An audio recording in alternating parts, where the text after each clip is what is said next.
Prima delle due prove per cavalli di 3 anni, 1660 i metri, non corre il numero 2 Dedalo, lo schieramento 1 Jacobin Normand, 3 Dubino Baba, 4 da Granit Dipa, 5 Domino, 6 Dakar B, seconda linea, 7 Dollaro Light, 8 Dungan, 9 Damiana S, i favori in chiusura per il debuttante Dubino Baba, Manuel Pistone in salchi.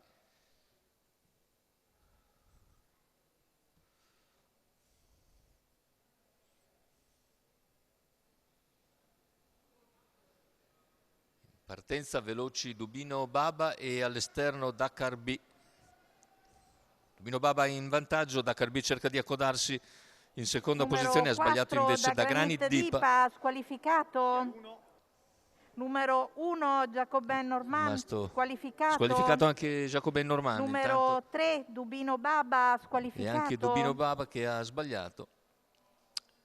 E così il vantaggio è Dakar B dopo 400 metri di gara. In seconda posizione Dungan. Siamo ora sulla piegata con Dakar B che continua a guidare con una decina di metri di margine nei confronti di Dungan, gli altri più discosti. Completamento dei primi 600 di gara in 46,5. Continua a guidare Dakar B davanti alle tribune, una quindicina di metri avanti a Dungan, la terza posizione ora per il numero 9 Damian S, che non è bellissimo di andatura. Per ora segue in terza posizione sulla piegata.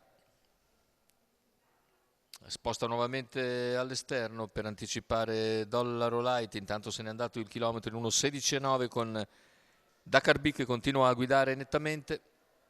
Damian S intanto supera Dungan, è seguito nell'azione da Dollaro Light, 400 al palo per il leader che entra solitario sulla curva finale. Damian S più indietro è raggiunto da Dollaro Light che l'impegna. Intanto inalterato il margine di vantaggio per Dakar B che si appresta a completare la curva e ad entrare in retta d'arrivo. Vantaggio sempre immutato ai 100 conclusivi.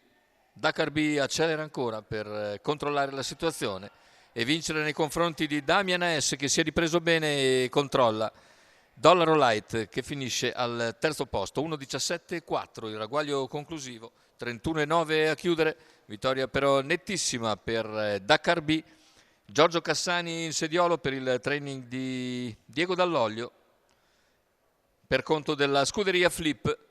Vittoria netta per Dakar B. Hanno deluso alcuni dei più attesi, compreso il favorito Dubino Baba che una volta al comando si è gettato di galoppo. Andiamo a rivedere intanto il successo netto per Dakar B, mentre a distanza emerge per il secondo posto Damian S, seconda uscita in carriera, precede Dollaro Light numero 7.